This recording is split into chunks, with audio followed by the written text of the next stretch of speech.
Xiaomi achieved in 3 years what Apple couldn't in 10: manufacture a car. The company founded by Steve Jobs spent more than $10 billion developing a vehicle that was eventually canceled. Their Eastern competitor, on the other hand, accomplished it in a third of that time and has already shipped more than 300,000 units. But the interesting part is understanding why they did it. What is the reason why a company dedicated to manufacturing cell phones would try to conquer the automotive market? Welcome to Moat Seek Business, the channel where we explore how the world's most relevant companies make money. Xiaomi is known for its excellent price-quality ratio. The performance of its phones is far superior to that of other alternatives found in the same value range. Thanks to that, it's the #1 in sales in China and the 3rd worldwide. We'll soon see who's above it. What's interesting is that this strong market positioning was certainly no coincidence. Lei Jun founded the company in 2010 with that precise objective: to offer high-quality products at a fair and honest price. To make this happen, there was no great mystery involved. He simply had to sell them almost at their production cost. From an investor's standpoint, this isn't good news, as it completely destroys profit margins, at least initially. Its first launch, the Mi-1 in 2011, was an immediate success. The price was 1,999 yuan, about $280, and 150,000 units were sold in the first, listen closely, 13 minutes. The following year, it was the Mi-2's turn, and then came the Mi-3. Both matched or outperformed their predecessor's reception. By 2014, Xiaomi had already sold 61 million cell phones that year, positioning itself as #1 in China. It was truly incredible. But profits were a different story. By 2015, with 10 billion in revenue, the margin was barely 4%. Literally, they can only cover the production costs and nothing more. At this point, many doubted if it would ever become profitable.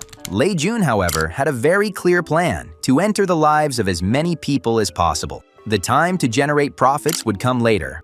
The company's next step was to go beyond cell phones, much further. In 2013, they launched their first TV, in 2014 the first tablet, and from there, countless products began. I'm talking about hundreds or even thousands of things. As of today, the offerings extend from speakers and refrigerators to air conditioners and eyeglasses, including toothbrushes, treadmills, beds, pet feeders, mosquito repellent, fish tanks, and a very, very long etc. I invite you to visit the website and tell us the most unexpected item you found. Now, they weren't just making random products. There was a logic behind it, which was that all those objects had a layer of intelligence or user interaction, something commonly known as IoT, or the Internet of Things. This basically means being able to give orders to the various objects we have, for example, at home. Now, individuals no longer interact with Xiaomi just when they pick up their phone, but also when they open the fridge, turn on the AC, or go to sleep. The company is present in every corner of their lives. As of today, 20.5 million users own more than 5 of the company's devices. A typical combination could be a cell phone, watch, computer, refrigerator, television, and coffee maker. If that doesn't inspire loyalty, I don't know what will. What's most impressive is that in 2019, the number of people with this feature was just 4.1 million, a fifth of what it is today. The growth was staggering. Thanks to that huge expansion, by June 2025, they reported having 989 million devices connected to their platform, a figure that, while falling short of Apple's 2.35 billion, is still very significant. Once this point is reached, where millions of people trust the company, that's when the real business emerges. And by real, I mean finally improving the dismal profits they had at the start. That 4% gross margin in 2015 gradually increased over the years, reaching a much healthier 21% by 2024. It's still considerably lower than Apple's 46% or Samsung's 38%, but it represents a significant step forward. However, the reality is that selling more products doesn't necessarily translate into better profits. The company could have continued offering everything at cost. The increase in margins was primarily attributable to 2 key factors. Firstly, the expansion of what they refer to as internet services. This is essentially nothing more than predominantly advertising displayed across their various platforms. A particular segment, which, although it contributes only 9% of the total revenue, accounts for 30% of all gross profits. It is by far the most lucrative business they currently operate. The second element has to do with something more traditional and, at one point expected, starting to launch high-end products, allowing them to charge more and, obviously, obtain a greater profit margin. Starting with the Xiaomi Mi-11 series of cell phones, launched in 2021, the company seeks to compete directly against Samsung's S line and Apple's own iPhone. In other words, it represents the very best available on the market. The company's president, Lu Weibing, recently stated, "We embarked on our premiumization strategy 5 years ago to learn from our primary competitor, directly positioning ourselves against the iPhone." He then continued, "Apple is truly impressive, but we possess great confidence that we can meet the challenge with the very same product generation." Such is their determination that they changed the name of the model launched in 2025. Instead of calling it Xiaomi 16 following the numerical succession, they decided to go directly to Xiaomi 17. Well, simply to compete against the iPhone 17, even under the same nomenclature. Something that, if we consider how irrational our arguments often are when buying something, makes a lot of sense. Currently, the high-end smartphone segment, defined as those costing over $600, is completely dominated by Apple. It holds 62% of the market share, followed by Samsung with 20%, Huawei with 8%, and Xiaomi ranks fourth with less than 5%. However, if we consider the entire smartphone market, regardless of price, the situation is quite different.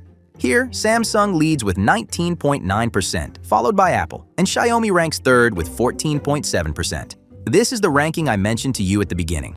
Finally, if we focus solely on China, we will find that the situation is even more favorable for Lei Jun's company. In that market, Xiaomi is clearly the number one, with 18.8%, followed by Huawei and Oppo. Apple only comes in fifth place. The phenomenon is so big in his country that the founder became a sort of superstar. His personal social media accounts exceed 23 million followers, and he is constantly seen participating in various internet challenges. Obviously, like any good influencer, he uses that reach to promote products, in this case, his own. In August 2020, he conducted a live stream on Douyin, China's TikTok, where he reached over 50 million views, which translated into nearly $30 million in sales. It's absolutely mad. It's evident that Xiaomi has grown into a major brand in the everyday lives of people, not just regarding the practical use of their products, but also on a deeply aspirational level for many. However, there was one specific moment of the day that the company still couldn't quite access: the vehicle. Once people were behind the steering wheel, they stopped interacting with the brand and essentially became the car manufacturer's property. What did they do then? Well, they decided to manufacture their own and also compete for that space in the daily lives of the population. Obviously, it's one thing to launch a toaster and quite another to develop a vehicle that accelerates from 0 to 100 kilometers per hour in under 5 seconds. Lei Jun defined this venture as the last great entrepreneurial project of his life. Certainly, it wasn't something that happened overnight. The entrepreneur has been flirting with the idea for some time. Already in 2015, he made small investments in companies like NIO and XPeng, two major automakers in his country. He even visited Tesla's factories in the United States. If you want to check the sources for this video, don't worry. We've put everything in a document. You can find all the links right now in the description down below. Just click there to see exactly where we got all the info. Returning to Xiaomi, on March 30th, 2021, they officially announced the start of their project to manufacture vehicles.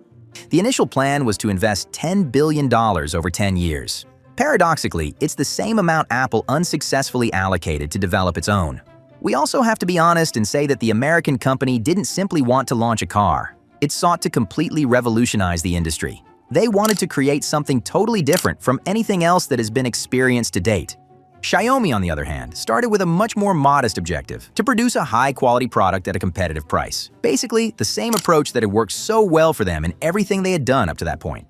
That's how on March 28, 2024, just 3 years after officially launching the project, they unveiled their first vehicle, the SU7. The price was around $30,000 to $35,000, quite similar to the Tesla Model 3 and significantly below the Porsche Taycan, two models that clearly influenced its design.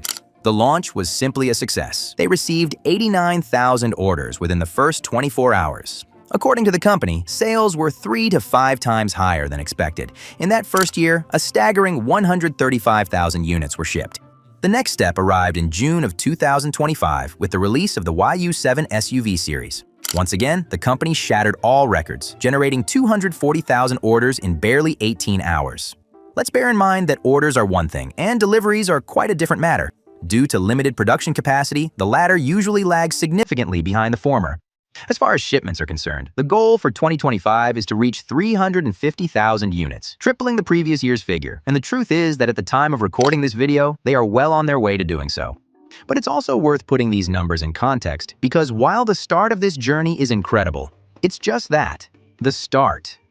In 2024, while Xiaomi delivered 135,000 vehicles, Tesla did 1.78 million, BYD 4.3 million, and Toyota, the world's top seller, reached no less than 10.8 million units. That means 80 times the revenue of the cell phone company. And here we're not talking about simple app downloads. We're talking about factories, processes, and a very long etc., which is incredibly more complex than just adding users to a platform.